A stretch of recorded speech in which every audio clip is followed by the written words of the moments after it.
പലരും തെറ്റിദ്ധരിക്കുന്നത് പോലെ ലൈംഗിക ശേഷിക്കുറവ് ഒരു രോഗമല്ല, ഒരു രോഗലക്ഷണം മാത്രമാണ്. അത് പ്രമേഹത്തിൻ്റെയോ പ്രഷറിൻ്റെയോ ഹാർട്ട് അറ്റാക്കിൻ്റെയോ അല്ലെങ്കിൽ പൈറോണിസ് ഡിസീസ് എന്ന് പറയുന്ന മറ്റൊരു അസുഖത്തിൻ്റെയോ മൾട്ടിപ്പിൾ സ്ക്ലിറോസിസ്, പാർക്കിൻസോണിസം, തലച്ചോറിനെ ബാധിക്കുന്ന മറ്റ് അസുഖങ്ങൾ, അതുപോലെ തന്നെ മെറ്റബോളിക് സിൻഡ്രോം, ഇത്തരം അസുഖങ്ങളുടെയൊക്കെ ആദ്യ ലക്ഷണമായിട്ടാണ് ലൈംഗിക ശേഷിക്കുറവ് വരുന്നത്. അതുപോലെ തന്നെയാണ് നാം ഈ ലൈംഗിക ശേഷിക്കുറവിനെ സംബന്ധിച്ചിടത്തോളം നാം ഏതെങ്കിലും മരുന്ന് കഴിച്ച് അതിന് പരിഹാരമുണ്ടാക്കുമ്പോഴും നാം രോഗത്തെ അല്ല ചികിത്സിക്കുന്നത്, വെറും രോഗലക്ഷണത്തെ മാത്രമാണ്. അത് അപകടം പിടിച്ചൊരു പ്രവണതയുമാണ്. ഇത് ഞാനൊന്ന് വിശദീകരിക്കാം. നമുക്ക് പനിയെക്കുറിച്ചറിയാം. പനി ഒരു രോഗലക്ഷണമാണ്. പനി വരികയാണെങ്കിൽ നാം സാധാരണഗതിയിൽ പാരസെറ്റമോൾ കഴിക്കാറുണ്ട്. വല്ല വൈറൽ ഫീവറുമാണെങ്കിൽ അതങ്ങ് മാറിക്കിട്ടും. അതേസമയത്ത് ടൈഫോയിഡ് ഫീവർ ആണെങ്കിൽ തീർച്ചയായിട്ടും പാരസെറ്റമോൾ മാത്രം കഴിച്ചുകൊണ്ടിരിക്കുകയാണെങ്കിൽ അദ്ദേഹത്തിൻ്റെ കുടലിൽ നിന്നും രക്തസ്രാവം ഉണ്ടാകുകയും കുടൽ പൊട്ടി അവിടെ നിന്ന് രക്തം വന്ന് അദ്ദേഹം മരണപ്പെടുന്നതായിട്ടുള്ള അവസ്ഥ വരെ ഉണ്ടാകാറുണ്ട്. അതുകൊണ്ട് രോഗലക്ഷണങ്ങളെ നാം ഒരിക്കലും രോഗമായി കാണരുത്. ലൈംഗിക ശേഷിക്കുറവെന്ന രോഗലക്ഷണത്തെ പലരും കാണുന്നത് ഒരു രോഗമായിട്ടാണ്. അതൊരു രോഗമേ അല്ല, മറ്റൊരു മാരക രോഗത്തിൻ്റെ ഒരു ലക്ഷണം മാത്രമാണത്, അല്ലെങ്കിൽ അതിൻ്റെ ആദ്യ സൂചന മാത്രമാണത്. ഞാൻ ഡോക്ടർ അജയൻ വർഗീസ്, കോഴിക്കോട് ജില്ലയിൽ കുന്നമംഗലം പന്തീർപ്പാടത്തുള്ള institute of sexual and reproductive medicine എന്ന സ്ഥാപനത്തിൻ്റെ ഡയറക്ടറാണ്.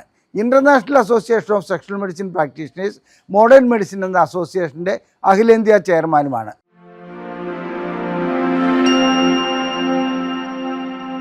ഞാനിന്ന് നിങ്ങളോട് സംസാരിക്കുവാൻ പോകുന്നത് രോഗലക്ഷണങ്ങൾ അഥവാ രോഗലക്ഷണങ്ങൾ പ്രത്യക്ഷപ്പെടുന്നത് എങ്ങനെയാണ്. മാരക രോഗങ്ങളുടെ പല ലക്ഷണങ്ങളും പല രൂപത്തിൽ കാണാറുണ്ട്. ഇതിൽ ലൈംഗിക ശേഷിക്കുറവെന്നത് ഒരു രോഗലക്ഷണമാണ്.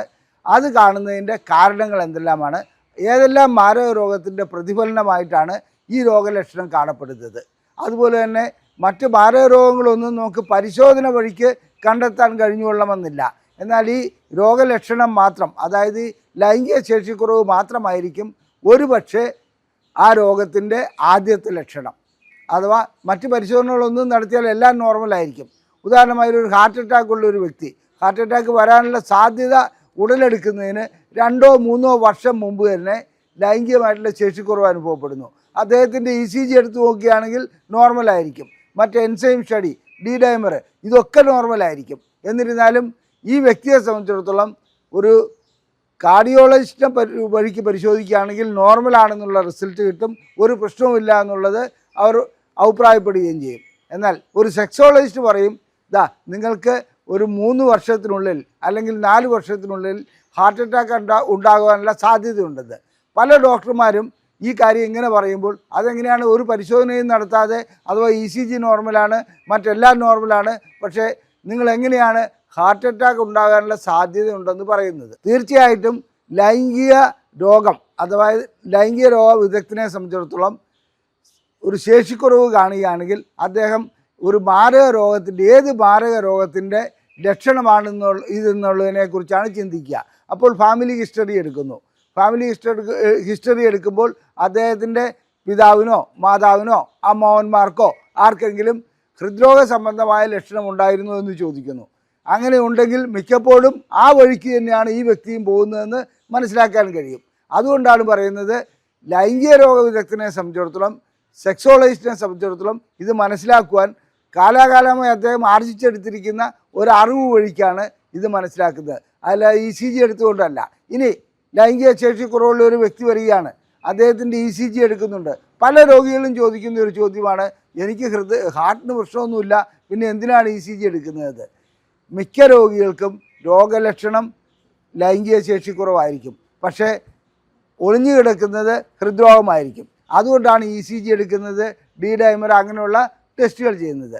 ഞാനപ്പോൾ ഹൃദ്രോഗത്തെക്കുറിച്ച് പറഞ്ഞു. ലൈംഗിക ശേഷിക്കുറവ് അനുഭവപ്പെടുന്നത് ഒരു രോഗലക്ഷണമാണ്. ആ ലക്ഷണത്തിൽ പ്രധാനപ്പെട്ട ഒന്നാണ് ഹൃദ്രോഗം. ഇനി നമുക്ക് പ്രമേഹത്തിലേക്ക് വരാം. നമുക്കെല്ലാവർക്കും അറിയാം, പ്രമേഹ രോഗികളെ സംബന്ധിച്ചിടത്തോളം ലൈംഗിക ശേഷിക്കുറവ് അതിൻ്റെ കൂടപ്പിറപ്പാണ്. ഇതിൻ്റെ കാരണം ഒന്ന് രക്തക്കുഴലുകൾ ബ്ലോക്കാവുന്നുണ്ട്, ഹോർമോണുകൾ കുറയുന്നുണ്ട്, അതുപോലെ തന്നെ ഞരമ്പുകൾക്ക് ക്ഷീണം സംഭവിക്കുന്നുണ്ട്. എന്നാൽ രക്തം പരിശോധിച്ച് നോക്കുകയാണെങ്കിൽ അവർക്ക് ഷുഗറുണ്ട്. അതായത് ആഹാരം കഴിക്കുന്നതിന് മുമ്പും ആഹാരം കഴിച്ചതിന് ശേഷമുള്ള ഷുഗർ പരിശോധിക്കുകയാണെങ്കിൽ അതിൽ വ്യതിയാനം കാണുന്നു, അവർക്ക് പ്രമേഹം ഉണ്ടെന്ന് മനസ്സിലാക്കാൻ കഴിയും.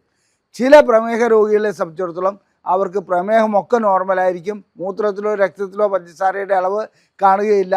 ഇങ്ങനെയാണെങ്കിലും ശരി, ആദ്യ ലക്ഷണം ലൈംഗിക ശേഷിക്കുറവായിരിക്കും. അവിടെയും ലൈംഗിക രോഗ വിദഗ്ധൻ അവരോട് ചോദിക്കുന്നത് നിങ്ങളുടെ കുടുംബത്തിൽ ആർക്കെങ്കിലും പ്രമേഹമുണ്ടോ? ഞാൻ നേരത്തെ സൂചിപ്പിച്ച പോലെ ബന്ധുക്കൾ എന്നുള്ളതിലല്ല, അച്ഛൻ, അമ്മ, അമ്മാവന്മാർ, ഇവർക്ക് ആർക്കെങ്കിലും പ്രമേഹമുണ്ടോ? അങ്ങനെ പ്രമേഹമുണ്ടെങ്കിൽ ഈ വ്യക്തിക്കും പ്രമേഹം ഒരു 2-3 വർഷത്തിനുള്ളിൽ വരാനുള്ള സാധ്യതയുണ്ടെന്നുള്ളതിൻ്റെ ആദ്യ ലക്ഷണമാണ് ലൈംഗിക ശേഷിക്കുറവ്. അപ്പോൾ 2 രോഗം നമ്മൾ സംസാരിച്ചു കഴിഞ്ഞു. അതായത് ഹൃദ്രോഗത്തെക്കുറിച്ച് സംസാരിച്ചു, പ്രമേഹത്തെക്കുറിച്ച് സംസാരിച്ചു. ഒരു ടെസ്റ്റ് വഴിക്കും പ്രമേഹമുണ്ടെന്നോ ഹൃദ്രോഗമുണ്ടെന്നുള്ളോ കിട്ടുന്നില്ലെങ്കിൽ കൂടി തീർച്ചയായിട്ടും അദ്ദേഹത്തിന് പ്രമേഹം വരുവാനുള്ള സാധ്യതയുണ്ട് എന്നുള്ളതാണ് അത് തെളിയിക്കുന്നത്.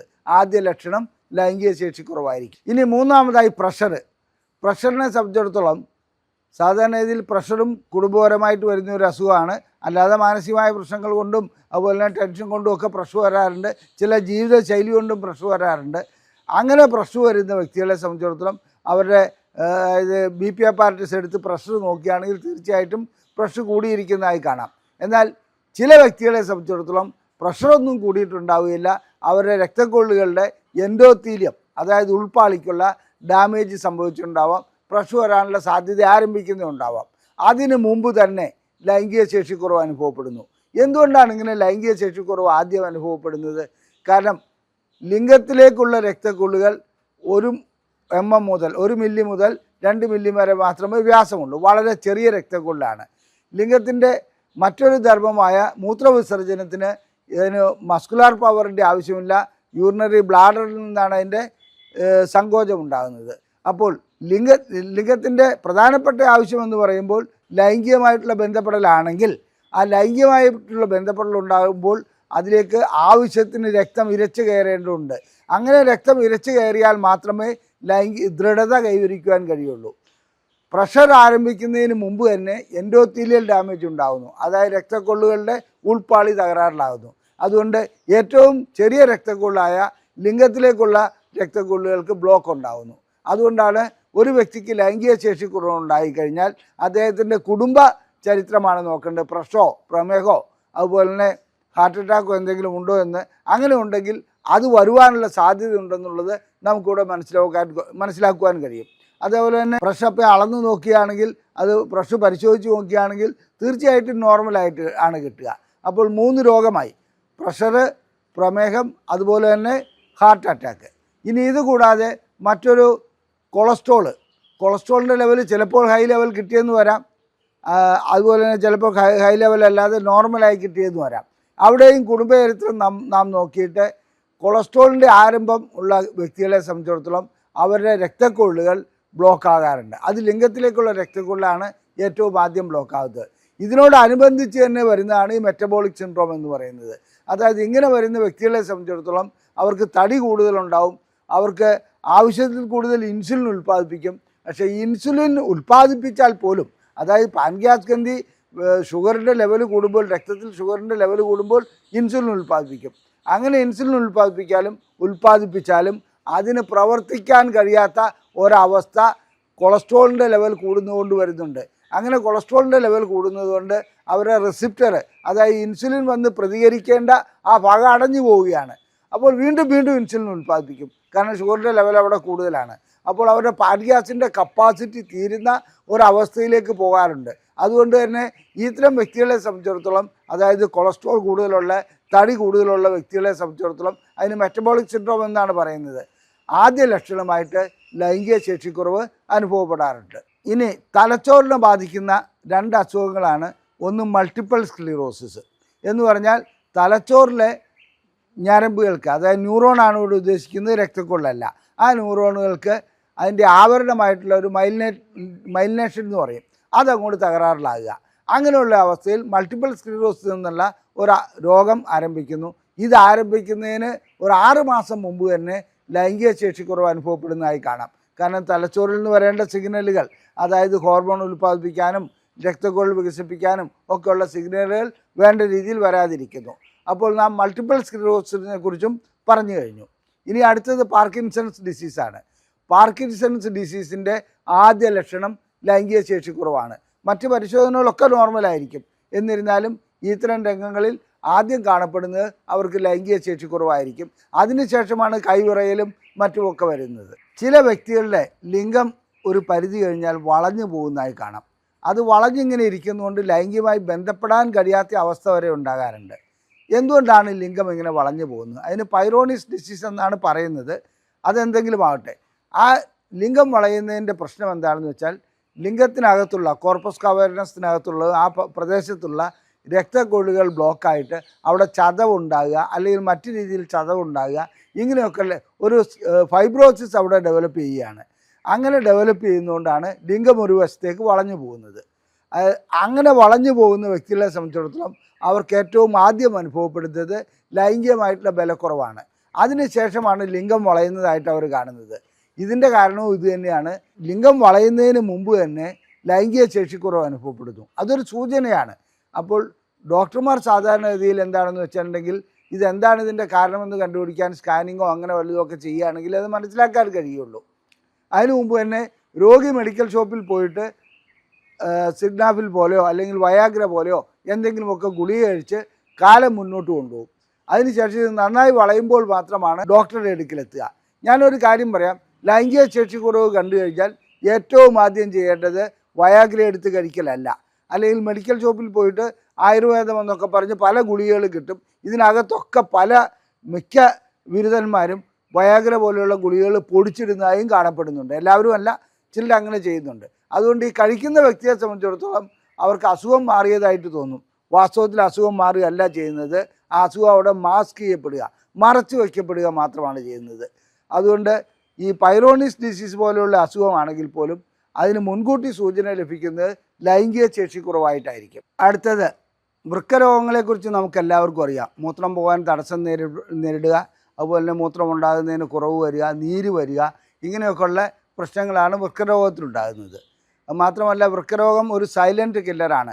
അത് സാധാരണഗതിയിൽ നാം അറിയാതെ പോകുന്നു, പിന്നെ അവസാനമാണ് നാം ചികിത്സയ്ക്ക് പോകാറുണ്ട്. എന്നാൽ വൃക്കരോഗമുള്ള വ്യക്തികളെ സംബന്ധിച്ചിടത്തോളം ആദ്യമായിട്ട് യൂറിയ കൂടുന്നുണ്ടാവും. യൂറിയ കൂടുന്നത് നൈട്രിക് ഓക്സൈഡിൻ്റെ ഉൽപ്പാദനം കുറയ്ക്കും. നൈട്രിക് ഓക്സൈഡിൻ്റെ ഉൽപ്പാദനം കുറയുന്നതോടുകൂടി ലൈംഗികമായിട്ടുള്ള ശേഷിക്കുറവ് അനുഭവപ്പെടും. അപ്പോൾ ഞാനൊരു കാര്യം പറയട്ടെ, ലൈംഗികമായിട്ടുള്ള ശേഷിക്കുറവ് അനുഭവപ്പെടുന്ന ചില വ്യക്തികളെ സംബന്ധിച്ചിടത്തോളം വൃക്കരോഗത്തിൻ്റെ ആദ്യ ലക്ഷണമായിട്ട് അത് കാണപ്പെടാറുണ്ട്. അപ്പോൾ ആ രീതിയിലുള്ള പരിശോധനകൾ നടത്തുന്നത് വളരെ നല്ലതാണ്. ഇനി ലിവർ, അതായത് നമ്മുടെ കരൾ സംബന്ധമായ ചില രോഗങ്ങളുടെ ആദ്യ ലക്ഷണം ലൈംഗിക ശേഷിക്കുറവായിരിക്കും. LFT ചെയ്യുകയാണെങ്കിൽ നമുക്ക് ഏറെക്കുറെ അതിനുള്ള കാരണങ്ങൾ കണ്ടുപിടിക്കാൻ കഴിയും. ലൈംഗിക ശേഷിക്കുറവ് വരുവാനുള്ള കാരണം ലിവർ സംബന്ധമായതാണോ കരൾ സംബന്ധമായതാണോ എന്നുള്ളത് അതുവഴിക്ക് മനസ്സിലാക്കുവാൻ കഴിയും. ഇനി ഇതുകൂടാതെ നല്ല അന്തസ്സായിട്ട് കൂർക്കം വലിക്കുന്ന ചില വ്യക്തികളുണ്ട്. ഈ കൂർക്കം വലിക്കുന്ന വ്യക്തികളെ സംബന്ധിച്ചിടത്തോളം കൂർക്കം വലി ഒരു സാധാരണ സംഭവമാണെന്നും അത് മറ്റുള്ളവരുടെ ഉറക്കം കെടുത്തുന്നു എന്നുള്ളത് മാത്രമായിട്ടാണ് കരുതുക. എന്നാൽ അങ്ങനെയല്ല. ഇവർക്ക് ചില സന്ദർഭങ്ങളിൽ സ്ലീപ്പ് അപ്നിയ എന്ന് പറയുന്ന ഒരു അവസ്ഥ ഉണ്ടാകാറുണ്ട്. എന്ന് പറഞ്ഞിട്ടുണ്ടെങ്കിൽ ഉറക്കത്തിൽ അവർക്ക് ശ്വാസ തടസ്സം ഉണ്ടാകുന്ന ഒരവസ്ഥയിലേക്ക് വരെ പോകും. അങ്ങനെ പോകുന്ന വ്യക്തികളെ സംബന്ധിച്ചിടത്തോളം അവർക്ക് ഈ കൂർക്കം വലിക്കൊക്കെ മുമ്പ് തന്നെ, കൂർക്കം വലിയോടനുബന്ധിച്ച് തന്നെ ലൈംഗിക ശേഷിക്കുറവ് കാണപ്പെടാറുണ്ട്.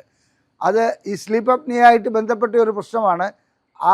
അതിന് ശരിയായ പരിശോധന നടത്തി സ്ലീപ്പ് അപ്നിയ അത്തരം പ്രോബ്ലം ഉണ്ടോ എന്നുള്ള ഈ കൂർക്കം വലിക്കാരുടെ കാര്യത്തിൽ ശ്രദ്ധിക്കുകയാണെങ്കിൽ അവരുടെ ലൈംഗിക ശേഷിക്കുറവ് മാത്രമല്ല മറ്റ് മാരകമായിട്ടുള്ള അവസ്ഥകളിലേക്ക്, അതായത് കൂർക്കം വലി അത്ര നിസ്സാര കാര്യമായിട്ട് എടുക്കരുത്, അത്തരം മാരക അസുഖങ്ങളിൽ നിന്ന് അവരെ രക്ഷിക്കുവാൻ കഴിയും. ഇനി മറ്റൊരു രോഗമാണ് ഹൈപ്പോഗോണഡിസം. ഹൈപ്പോഗോണഡിസം എന്ന് പറഞ്ഞാൽ ഹോർമോൺ ലെവൽ, അതായത് ടെസ്റ്റോസ്റ്ററോൺ പോലെയുള്ള ഹോർമോണുകളുടെ ലെവല് കുറയുന്ന ഒരവസ്ഥയാണ്. അത് വരുന്നതിൻ്റെ ആദ്യ ലക്ഷണം സ്വാഭാവികമായിട്ടും ലൈംഗിക ശേഷിക്കുറവായിരിക്കും. ഇത്തരം കാര്യങ്ങളിൽ ഹോർമോൺ ലെവൽ പരിശോധിക്കുകയാണെങ്കിൽ നമുക്കത് മനസ്സിലാക്കുവാൻ കഴിയും. മാനസികമായ പിരിമുറുക്കങ്ങൾ, ഡിപ്രഷൻ അനുഭവപ്പെടുക, അങ്ങനെ വിഷാദ രോഗത്തിലേക്ക് പോവുക. വിഷാദ രോഗത്തിൻ്റെ ഏറ്റവും ആദ്യത്തെ ലക്ഷണം ലൈംഗിക ശേഷിക്കുറവായിരിക്കും. ലൈംഗിക ശേഷിക്കുറവ് അനുഭവപ്പെടുന്ന വ്യക്തികളെ സംബന്ധിച്ചിടത്തോളം ഇത്തരം രോഗങ്ങൾ, അതായത് ഞാനിവിടെ സൂചിപ്പിച്ച ഈ 10-12 രോഗങ്ങളിൽ ഏതെങ്കിലും ഒരു മാരക രോഗത്തിൻ്റെ ലക്ഷണമായിട്ടാണ് അത് അനുഭവപ്പെടുക. ഒരുപക്ഷെ ആ രോഗം പരിശോധന വഴിക്ക് കണ്ടെത്താൻ കഴിഞ്ഞോളണമെന്നില്ല. ചിലപ്പോൾ 2-3 വർഷം കഴിഞ്ഞിട്ടായിരിക്കും അത് കാണപ്പെടുക. അങ്ങനെ കാണപ്പെടുകയാണെങ്കിൽ കൂടി ലൈംഗിക ശേഷിക്കുറവ് അനുഭവപ്പെടുന്ന വ്യക്തികൾക്ക് നിരന്തരം പരിശോധനകൾ നടത്തിക്കൊണ്ടിരിക്കുകയാണെങ്കിൽ അവരെ ആ മാരക രോഗത്തിൽ നിന്ന് രക്ഷിക്കുവാൻ കഴിയും. അതുപോലെ തന്നെ ലൈംഗിക ശേഷിക്കുറവിനുള്ള ചികിത്സ നടത്തുന്നതോടൊപ്പം തന്നെ ഇത്തരം മാരക രോഗങ്ങൾക്കുള്ള പ്രൊഫൈലാറ്റിക് ട്രീറ്റ്മെൻറ്റ്, അതായത് അത് വരുവാതിരിക്കാനുള്ള ട്രീറ്റ്മെൻറ്റും നടത്തുകയാണെങ്കിൽ, അതായത് വ്യായാമം ചെയ്യുക, അതുപോലെ തന്നെ അതിൻ്റെ മരുന്നുകൾ വല്ലതും കഴിക്കേണ്ടതുണ്ടെങ്കിൽ അത് കഴിക്കുക, അതുപോലെ തന്നെ ആഹാരത്തിൽ നിയന്ത്രണം ഏർപ്പെടുത്തുക, ഇങ്ങനെയൊക്കെ ചെയ്യുകയാണെങ്കിൽ അവർക്ക് ആ മാരക രോഗം വരാതിരിക്കുകയും കൂടി ചെയ്യും. ഒരു കാര്യം ഇവിടെ സൂചിപ്പിച്ചു കൊള്ളട്ടെ, ഏത് രോഗത്തിനും അതായത് അതിൻ്റേതായ ലക്ഷണങ്ങൾക്കല്ല ചികിത്സിക്കേണ്ടത്, അതിൻ്റെ അടിസ്ഥാന കാരണത്തിനാണ്. ഞാനിപ്പോൾ സൂചിപ്പിച്ചു ലൈംഗിക ശേഷിക്കുറവ് എന്ന് പറയുന്നത് ഒരു 12 മാരക രോഗങ്ങളുടെ രോഗലക്ഷണം മാത്രമാണ്. അത്തരം ഏതെങ്കിലും രോഗം നിങ്ങളെ പിടികൂടുമ്പോൾ, നിങ്ങൾക്ക് വരുവാൻ പോകുന്ന അവസ്ഥ വരുമ്പോൾ മാത്രമാണ് നിങ്ങൾക്ക് ലൈംഗിക ശേഷിക്കുറവ് അനുഭവപ്പെടുന്നത്. അതുകൊണ്ടൊരു ലൈംഗിക രോഗ വിദഗ്ധനെ കണ്ട് ശരിയായ പരിശോധനകൾ നടത്തി കാര്യങ്ങൾ മനസ്സിലാക്കി അതോടൊപ്പം തന്നെ ആ മാരക രോഗത്തിനുള്ള ചികിത്സയും നടത്തുന്നതാണ് ഈ ആരോഗ്യത്തിന് നല്ലത്, ലൈംഗിക ശേഷിക്കുറവ് വീണ്ടെടുക്കുവാനും നല്ലത്. അതല്ലാതെ ഏതെങ്കിലും ഒറ്റമൂലിയോ ഗുളികകളോ മെഡിക്കൽ ഷോപ്പിൽ പോയി കഴിക്കുന്നതല്ല. അത് മാരകമായ പ്രത്യാഘാതങ്ങൾ ഉണ്ടാക്കുന്ന ഒരു വസ്തുതയാണ്. ഞങ്ങളുടെ ഈ വീഡിയോ ഇഷ്ടപ്പെട്ടുവെങ്കിൽ ഇത് ഷെയർ ചെയ്യുക, നിങ്ങളുടെ അഭിപ്രായങ്ങൾ കമൻറ്റ് ബോക്സിൽ രേഖപ്പെടുത്തുക, ലൈക്ക് ചെയ്യുക. നിങ്ങൾക്ക് ലൈംഗികമായ പ്രശ്നങ്ങളെക്കുറിച്ച് കൂടുതൽ അറിയണമെന്നുണ്ടെങ്കിൽ ഞങ്ങൾ പ്രസിദ്ധീകരിക്കുന്ന ബുക്ക്ലെറ്റുകൾ സൗജന്യമായി നിങ്ങൾക്ക് അയച്ചു തരുന്നതാണ്. ഇവിടെ കാണിച്ചിരിക്കുന്ന വാട്സപ്പ് നമ്പറിൽ ISRM എന്ന് ടൈപ്പ് ചെയ്ത് ഞങ്ങൾക്ക് അയയ്ക്കുക. ഞങ്ങൾ നിങ്ങൾക്ക് ഈ ബുക്ക്ലെറ്റുകൾ സൗജന്യമായി അയച്ചു നൽകുന്നതാണ്. PDF ഫോർമാറ്റിലാണ് അയച്ചു നൽകുക. അതുകൂടാതെ നിങ്ങൾക്ക് ചികിത്സ ആവശ്യമുണ്ടെങ്കിൽ ഇവിടെ കാണിച്ചിരിക്കുന്ന നമ്പറിൽ തന്നെ വിളിച്ച് ബുക്ക് ചെയ്യാവുന്നതാണ്. നന്ദി, നമസ്കാരം.